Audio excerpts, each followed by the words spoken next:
Hey fam, welcome back to Chaos. You know my name. We're going to skip right into this. I just want to say thank you to everybody that watched the first chapter. Thank you guys so much. I just made TikTok reels. I'm learning how to do TikTok now. Hopefully that'll garner, a few more people to come into the chat. But anyway, we are going to go ahead and move on to chapter 2. But you seem fine. If anybody has not watched the first chapter, you should go watch that first because I'm not going to be giving any recaps. You're going to have to watch along with us. Go ahead and get into the juice.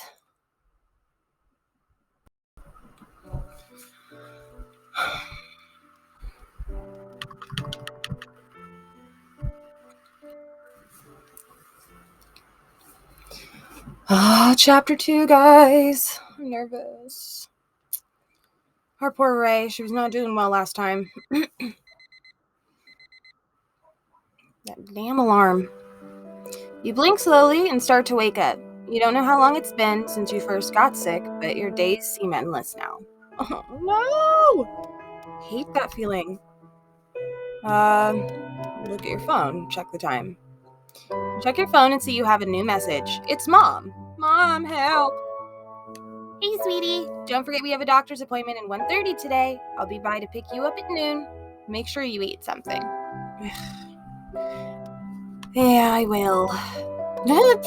Get up is still crossed out, and we're gonna try. You wish you could, but even thinking about getting up is too much effort. Yeah, we're not getting up. Still feels like you've been hit by a truck. Nothing would feel better than slipping back into a temporary coma. You pull your covers back up to your chin, let yourself doze off. That's usually how I end up asleep all the time. Ray, wake up! Oh, Mom, I fell asleep. You wake up suddenly to the sound of your mom's voice. She's shaking you by the shoulders and trying to get you up and out of bed. Ray, we're going to be late to the doctor's. Did you not see my text message? Do as she says. Just don't. The attitude's just going to make the situation worse. Groggily, you pull a hoodie over your head and put on a pair of sweatpants, while Mom rushes you out the door and into the car. I know nobody wants to have to listen to their parents, but trust me, they know what they're talking about. I knew nothing as a child. You fidget uneasily as the two of you wait for the doctor to appear. Mom said he's an ENT doctor, but you're not sure what that stands for. Entertainment? Based on the large picture of a cross-section of a head on the wall, okay. You guess it stands for ear, nose, and throat. Oops. Oh, I'm out here thinking they're strippers. All right. Mom got a referral from your primary care physician after he found out you had been congested and sick a couple of times. Yeah, more than once, which is not cool. I don't even know why we're here. 10 more minutes go by. I hate doctors. Hello, I'm Dr. Clark. Mom goes over the same spiel that gave Dr. Harris, listens and nods occasionally as he inspects you for normal checkup procedures. While her ears and throat look fine, I'll need to take a closer look up her nose. Ugh. He pulls out a long, thin device. It looks like a stick. He says it's a camera, and to your great discomfort, he shoves it up your nose. Hey. Nope, not really seeing anything here. He moves the stick around. It hurts a little bit, but it's mostly just weird. Can you get that out of my face, sir? He leans back in his chair, finally finished. You know what I think? I think she's a teenager. She had a cold, and now she's milking it for all that she can. What? What the? Wow. Doctors had did that to me one time. They didn't believe me when I tried to tell them that there was something wrong, and then it ended up being something actually really wrong. That's crazy. Wow. Her chart says she's on antidepressants already, so there's not much else I can do. Look, kid, you just have to suck it up, go to school, even if you're sick. You know, when I was a kid, I got the chicken pox and I still went to school. Don't do that. That's not Something to be proud of, Dr. Clark. He rambles on for a bit as you zone out. Mom stares at him in silence, but you tell that she's carefully holding back her words. Mom's mad. When he finishes his lecture, she calmly stands and walks out of the room. I would have too. Oh, bye, Mom. You shuffle out after her. Okay. Dr. Clark, you done pissed our mom off. You make a brief stop in the waiting room while Mom takes care of the copay. Then you both head home, none the wiser than when you came. Oh. Feel bad for her. She just wants to know what's going on. Several days later, poor girl. It's the weekend after your appointment. You're resting in bed when your phone vibrates. It's a text from Sadie. Sadie, hey girl. Hey Beach. Dude, we start new projects in art class tomorrow. What's something awesome you could put on your wall? I like that. That's so sweet. Plus, you would be lying if you said you hadn't been asking for some art from her for a while. Heck yeah. Ooh, let's do... I don't know, y'all. A Victorian portrait sounds really cool. We are fans of super space sailors, but I'm feeling like a field of flowers is probably not what she needs right now because she might just be having an allergy attack. Like, we really just don't know what's going on with our girl yet. So we're going to go with the Victorian. You hit send, and before you know it, there's a response. You got it, Captain. Just make sure you get back to school at some point to pick it up. Oh, Sadie, you're such a good friend. Hopefully sooner rather than later if you have anything to say about it. You hear Mom calling for you from the kitchen. You pocket your cell phone and get out of bed. Coming! I'm coming. Ah, look who came when called. Not a dog, Mom. Yeah, about that. What could you possibly want this early on a Sunday? Damn. Right, it's 2 p.m.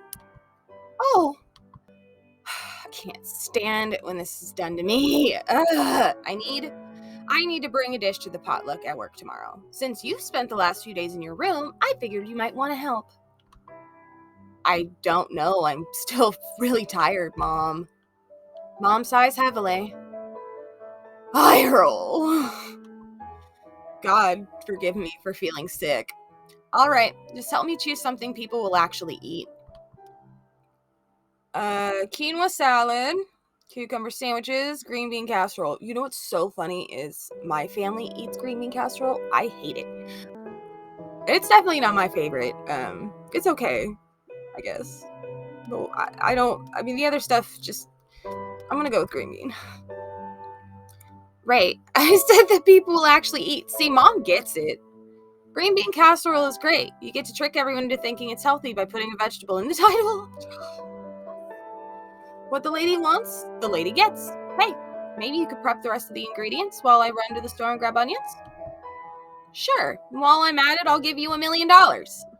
Hey, it was worth a shot. Shh. You and Mom giggle as she turns back to the fridge. Thanks, Mom. Keep me humble. 2 weeks later. We're back in another doctor. Oh, God. You and Mom have another doctor's appointment. This whole process is starting to seem like a cycle of missing school and getting nowhere. Yeah.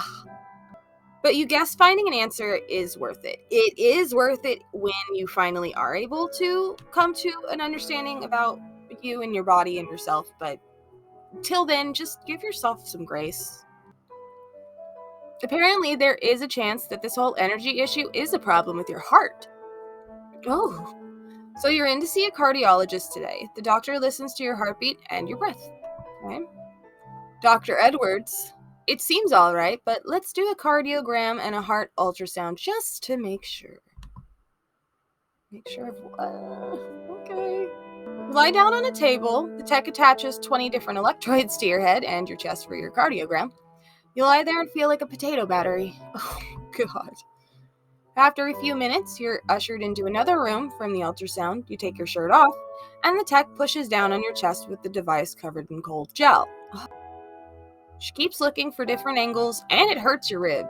You wince at the pressure and squeeze your eyes shut, trying to go somewhere else in your mind. Oh. See your heart show up on the black and white monitor. Seems small. The nurse examines it. Could you be more gentle with me, nurse? Well, you have a teeny tiny heart murmur, but it's really small. I don't think it's anything to worry about. Definitely not the issue here. Great, another dead end. I'm like, oh, your phone lights up. There's a reminder in your calendar. Find monologue for fall play auditions. Oh no, we forgot about the play. Damn. You really want to try out for the lead, but you haven't had the time or energy to prepare anything. What are we gonna do? Oh no. Maybe you'll feel better by next week and can find something in time. What if we're not? There's also a text from Sadie. You, me, Super Space Sailors Marathon this weekend. We can finish the whole season if we watch nonstop for 24 hours. Oh, that would be so much fun, but you know that you don't have the energy to get to Sadie's place, let alone stay up with her for hours on end. Oh, we're not going to ignore her. She was a really good friend to do that painting thing for us. I don't know if she's actually done it yet, but I have faith she will, so I feel like this is our good karma. You send the text, tuck your phone away, staring out the car window. It is always better to just be honest, guys. Even if you know the person you're trying to be honest with is going to be mad, trust me, they're going to be mad either way. All right. Anyway. She's back staring out the car window again. These doctor's appointments are wearing you down. You're not sure if it's even worth it anymore, but you still wish you had an answer. Do we keep searching, guys? Oh, don't give me that option. Oh my god.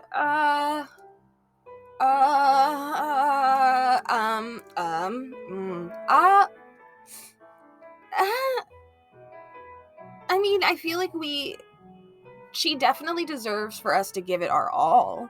So I say we at least say yes this time. Of course, we've hit a few dead ends, but someone's got to come up with something. Sure, there was some bad apples, but maybe the next doctor will be better. Good thinking, positive thinking, Ray. Several weeks later. Oh, several weeks. Oh. You wake up and find yourself in your room. Everything seems kind of peaceful, weird. You glance at the clock. 8:48? This does not bode well for your 9 o'clock class. Oh, sheesh. Mom? There's no response. She must have left for work already. You grab the nearest article of clothing, sprint into the bathroom. Maybe if you hurry, you won't be that late. She needed the sleep. Those bags are gone. Arriving in class a solid 25 minutes late, you slam your backpack down, pull out your notes. Rush of adrenaline from booking it to school has got you wired. As fast as you can start scribbling down the notes on the whiteboard. Okay. Adjectives. Noun. Modifiers. They describe a noun. Adverb. Adjective. Verb. Or other adverb modifiers. Examples include she said good night. Good night, fam. Ray. Sadie. See, she's a good friend. We should be honest with Sadie. Dude, it's time for PE. Wait, what? Oh god. Did you fall asleep? Yeah. Can I borrow your notes? I mean, sure, but you seem like you make good progress already. What? You look at the notebook in front of you, and sure enough, there are lines of notes written on the page. Barely legible, but they're still there. Whoa, did I write these in my sleep? She's got superpowers now? Oh my gosh, that is like a superpower. I would kill to be able to do that. God. Please don't. You're not sure how you feel about the statement, but you brush it off. Since you woke up, you're feeling surprisingly refreshed. Okay. As weird as the nap was, it gives you enough of a boost to make it through the rest of the school day. Oh yeah, I used to do that. My math class. Several weeks later. Mom got a recommendation for this holistic doctor, Dr. Worth.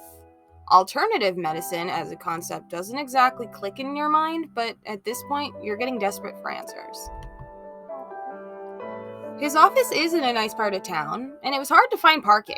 As you walk in, you notice that the office is covered in embroidered pillows. Ooh.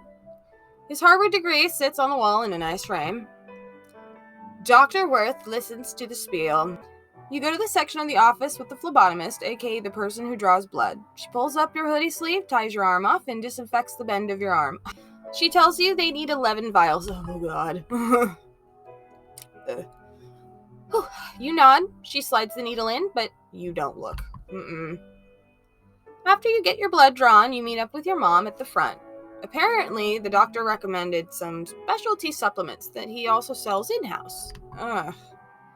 He watches the price tag climbs with each additional bottle.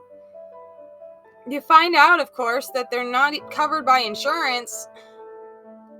Mom pays the exorbitant price, and then the two of you head home. Wow, guys. Several days later, you spend the next week downing extra supplements, vitamins, minerals, weird powders you mix with apple juice, you name it. Some of them taste gross, and some of them are the size of horse pills, but you swallow them all. Ugh. With your previous meds and your new supplements combined, you now have a personalized medication chart taped to the inside of the pantry cabinet.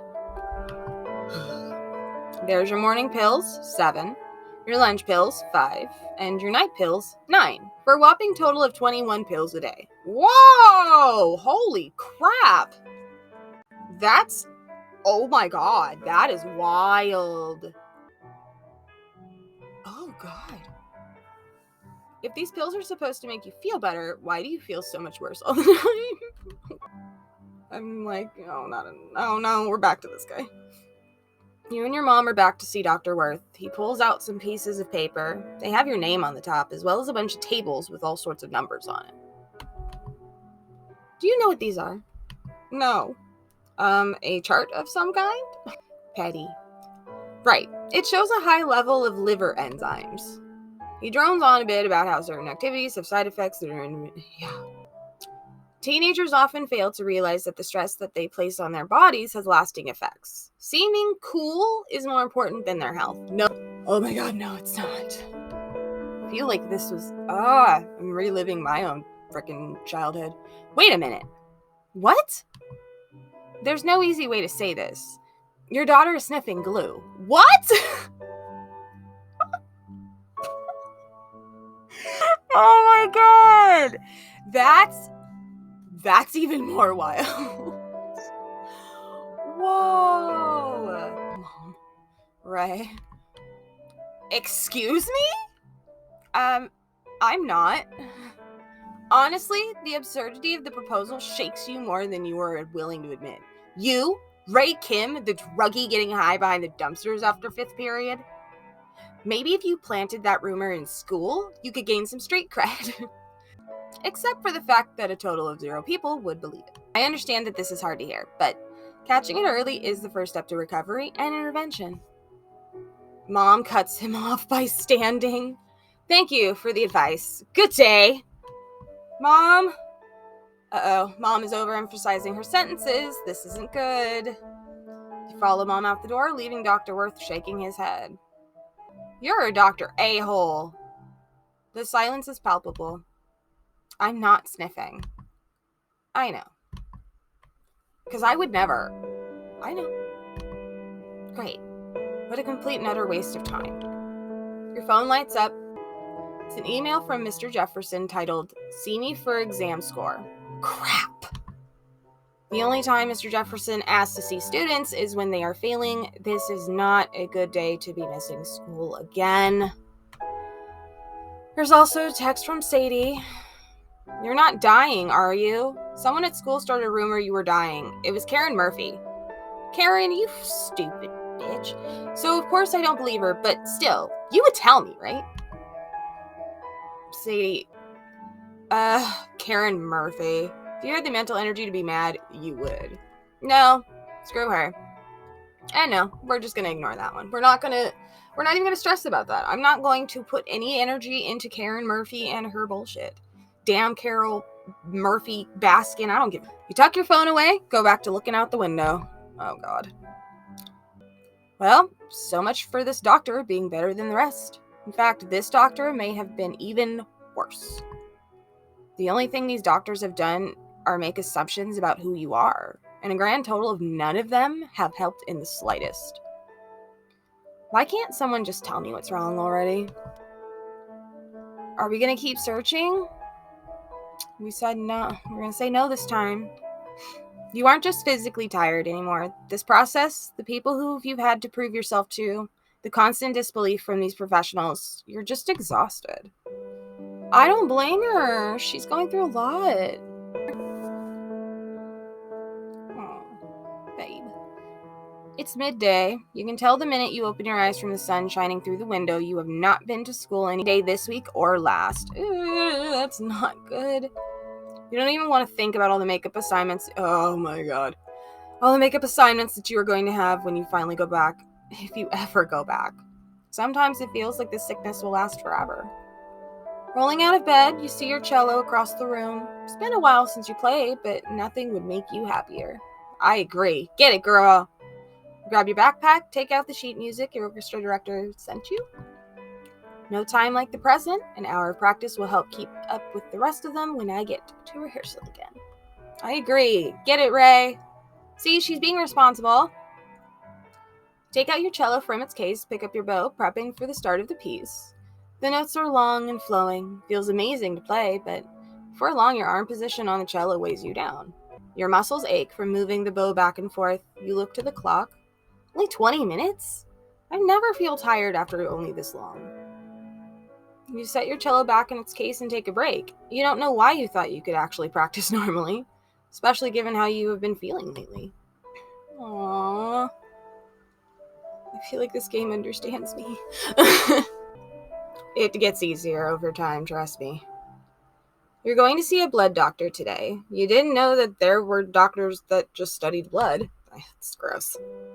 Ready for another run-of-the-mill experience, similar to the ones you've had before. Ray Kim? Dr. Jones? You nod, but the doctor doesn't even lift her gaze from the file in her hands. She lifts her eyes over her rectangular glasses to get a better look at you. She looks back down at the file with her notes, then back at you, then back down. I think it might be Lyme disease. What in the... Why do these people think that we're like... Okay. This is getting crazy now. Really? It's pretty rare, and I'm not sure if you've been in the area with ticks. Do they live in an area with ticks, Dr. Jones? But it's worth checking out. I'll order a blood test. Oh, great. You're almost taken aback by the efficiency of the appointment. She didn't even touch you or come close enough to get a good look at you. Maybe she was just that good. Or that bad. Your phone lights up. It's a text from your orchestra conductor. Regretfully, you have been cut. No! Regretfully, you have been cut from the upcoming recital for not attending enough rehearsals. Guys, this happened to me too. This happened to me when I was in like 3rd or 4th grade. I got cut from choir. My mom had... It's a long story. Anyway. I can't believe that... She's missed too many practices and she's missed too many days. Oh, you feel tears sting at your eyes as you put your phone away. Oh, babe. There's also a text from Sadie. Hey, can't talk. Send the text, tuck your phone away, and stare out the window. You try not to think about how much you wish you could play in the recital. Today was a complete bust. No. You're done. No more doctors, no more misplaced hope. You're going to live your life on your own terms. Oh, gosh.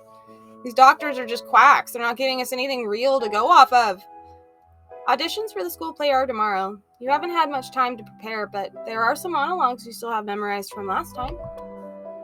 Let's do...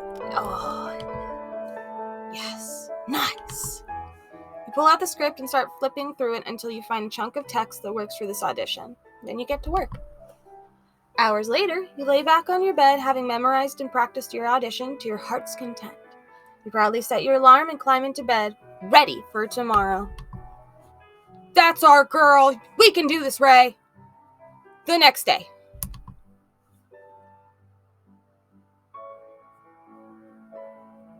Ray! Uh-oh. Oh, did we oversleep again? Oh, God. Your eyes open to find your cheeks sitting in your breakfast. Uh-oh. Huh? What happened? Well, I'm no expert, but I believe you fell asleep in your breakfast. Ugh. You rise out of your chair and wipe some of your breakfast off your face. Mom is watching you carefully, even walking to the sink tires you out. You lean against the counter and try to rub some of the sleep from your eyes. Honey, I really don't think you should be going to school today. Auditions. I know, it's your choice. She's right. You know she's right. But it doesn't make it hurt any less. You can barely function this morning, but there's no way you are going to make it to this afternoon. Oh, okay. Oh, gosh. Several weeks later, another doctor. Please no. Oh, God. You had no idea there were so many types of specialists for doctors, but here you are. And somehow you've made your way to an infectious disease doctor. Oh, goody. Mom launches into the same spiel as before. This doctor doesn't even have the decency to talk to your face. Ouch! She talks over your head directly to Mom, showing her a series of laminated sheets with charts and graphs on them. Yay. Rude.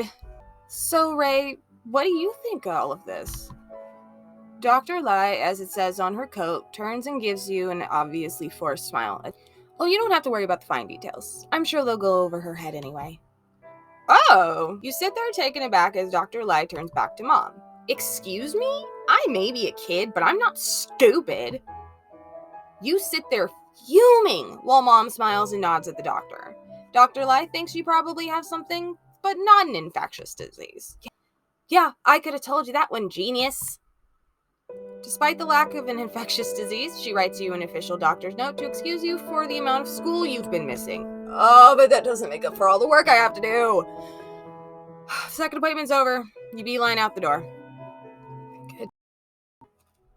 Neither of you are happy about the appointment you just had, or the money you just spent. You look at the note in your hands, an official excuse to be missing class. The note reads, Infectious Disease Clinic, in bold black letters at the top. It looks intimidating, but you suppose it's effective enough. After missing so much school, you need something to show administration so you don't get expelled. Mom looks at you. You look back at Mom. She squeezes your hand tight, but her eyes are less bright than they were before. She would never show it, but the constant barrage of doctors is taking a toll on her as well. You can only be treated like a science experiment for so long before you snap. It just seems like no matter how hard you try, there are 1,000 things in the way of finding answers. You just wish things could go back to normal. That you could leave behind the world of doctors and appointments for good. You are just so tired. I used to say I'm tired of being tired. Ugh, gosh. Mom drops you off at school to turn in your doctor's note. Feels like years since you've been there. You wish you were back for good. After dropping off your doctor's note at the front office, you head to the hallway to see if you can find any of your friends. Lo and behold, Sadie's standing right there at her locker, loading books into her bag. Oh, casually say hi. You walk up to the locker, not trying to shock her too much. Put on a soft smile. Hi. Sadie turns and breaks into a smile too. Hey, stranger. Been a minute, hasn't it? She slings her backpack over her shoulder and pulls you into a hug. Aww, we love Sadie. I was worried you were never going to come back and just fade into the background, never to be seen again. Which made me wonder what would happen to your locker. Would they auction it off in like a Storage Wars, or does it go to next of kin? You laugh at her bemused face, but man, she hasn't changed at all. Good. It all goes to my parents. Duh. Although you could probably steal some stuff before they got to it. I know how much you want my watercolor pencils. I would never, unless you were offering, in which case I would definitely take them off your hands. Aw, you both burst into giggles. So now that you are back, we have catching up to do. You have to hear the hot gossip that Mackenzie's dishing. Your smile falls. Actually, I'm only stopping by today. I got a doctor's note to excuse how much school I've been missing. Sadie deflates. Oh, I just thought... No, it's fine. You take all the time you need, but what is it? You haven't actually told me what you have. Is it contagious? Is that why you're spending so much time away from school? You don't really want to explain everything to yet another person, but Sadie's your friend. She means well. You launch into a summary of your life since the beginning of fall. The sleeping, the doctor, the pills, endless number of tests, how discouraging it all is, and how you wish you just had an answer. She nods along without saying anything. Actually, I have an appointment with a doctor that specializes in hormones. They might think of something that will help. Might? Well, yeah. I don't know. I'm just skeptical that anything will help. And maybe it's your diet. When I don't eat enough, I feel tired. That's not really... Maybe you aren't exercising enough. My mom says young people like us need to run around and tire ourselves out in order to get a good night's rest. Well, drinking water can help the body wake up and be ready for the day. I read that in a self-help guide. You read self-help guides? No, or at least I didn't used to. After you stopped coming to school, I wanted to help, so I read up on some stuff. Bro, that is a good friend. Scared him. That is a good friend right there. She said I read up on it for you. Yes. I got a book from the library called 1001 Diseases You Could Have and Not Know. Please ignore him. She pulls out a textbook from her backpack and shoves it in your hands. You can tell that she's put in a lot of effort for you, but this isn't really what you wanted to hear after the onslaught of doctors you just visited. Sadie shuffles her weight back and forth. She obviously wants to say something, but is clearly uncomfortable. Actually, have you heard of psychosomatic symptoms? Your heart drops. Yes, you have. It's basically when you think you're sick, but actually it's all in your head, and... Excuse me? Oh, Sadie, you done messed up now, girl. Sadie, you in danger, girl. I'm not saying that's what you have, but you've been to all these doctors and they don't know what's wrong. Doctors are smart. They should know things. Right, they should. What if you aren't actually sick? Then you just need to think positive until you get better and things can go back to normal. You stare at Sadie almost in shock. Think positive? Are you serious? What? Do you think I'm making this up? Do you not believe me? I do, but I don't know. I just don't see how you can say you were so sick and yet stand here and... What? Oh shit, they're fighting! Looks like you're fine. The words hang in the air for a moment. Tears sting in your eyes. You stare her down for a few seconds before you turn around, walk down the hall, and exit the school. Wow. Oh. You seem fine? How could she say that after I spilled my heart out to her and let her know what I've been going through? How could she still think that everything is fine? Several days later. Oh god, not another quack. You're at another doctor's appointment with Mom. This is like our 6th doctor now. Visiting school took a lot of energy out of you. This isn't helping. You feel miserable. You've been sitting in this room for a couple minutes, but honestly, all of these offices are starting to blend together. This lady is an endocrinologist, a hormone doctor. Dr. Jones gave you a referral after your blood results were negative for Lyme disease. Surprise, surprise. The doctor enters the room with a flourish, her red cowboy boots flashing and her dress twirling. You look at her in awe. Meowdy, ma'am. She sits down and faces you and your mom. Smiling brightly, she extends her hand out to you. Hello, my name is Julie. What can I call you? You shake her hand, a bit taken aback by her friendliness. I'm Ray. I'm sick, but I'm not happy about it, so that's why I'm here. Dr. Julie laughs heartedly. You can't help but smile too. Well, your funny bone certainly isn't damaged. Same. Let's start at the beginning and try to get a grasp on what's going on. Well, we believe it started at the beginning of this year with, actually, Mom, could I hear this part from Ray? It may help me understand a bit better. Oh, she's an angel.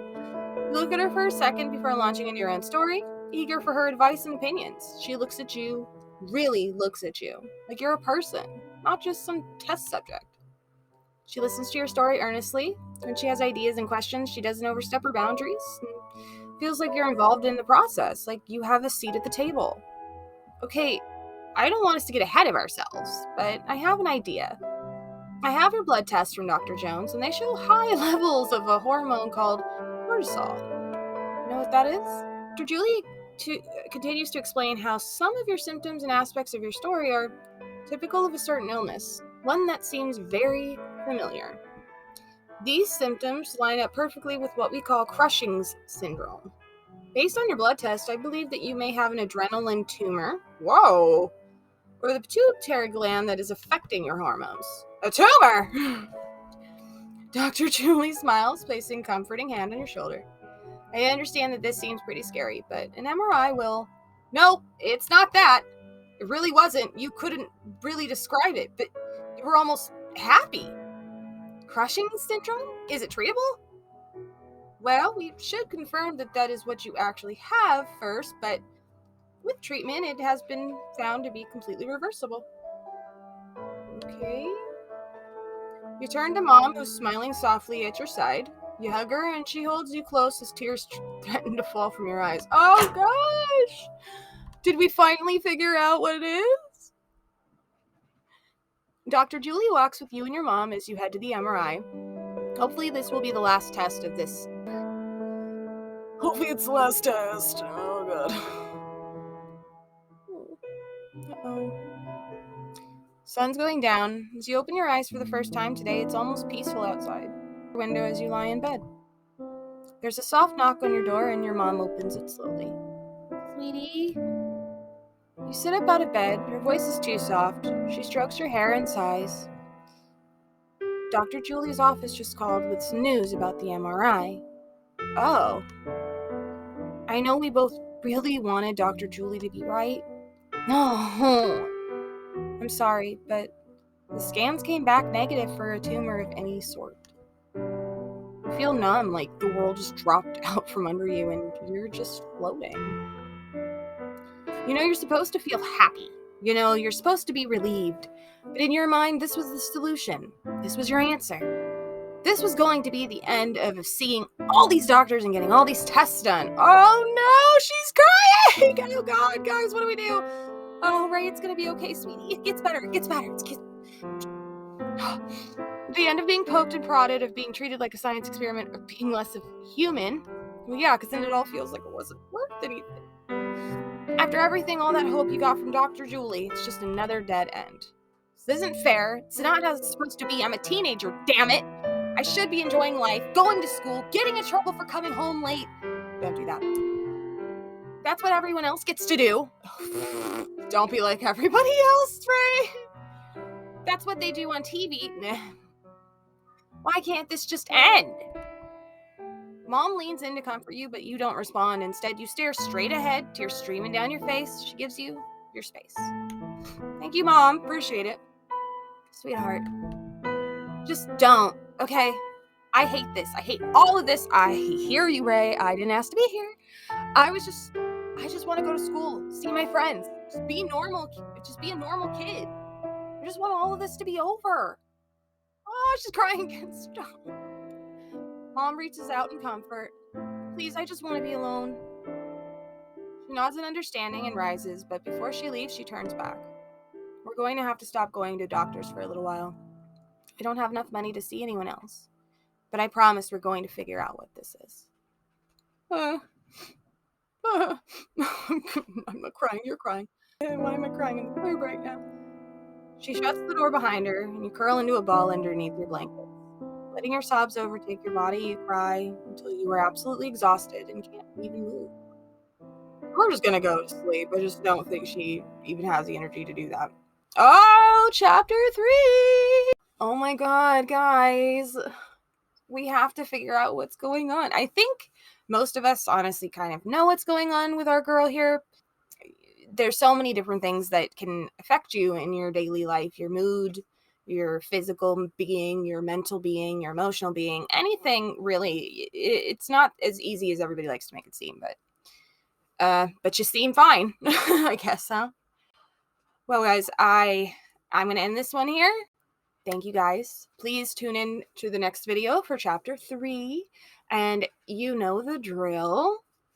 Like, comment, subscribe, and please prickle that bell icon so that it alerts you of my video presence. Thank you. Bye, guys.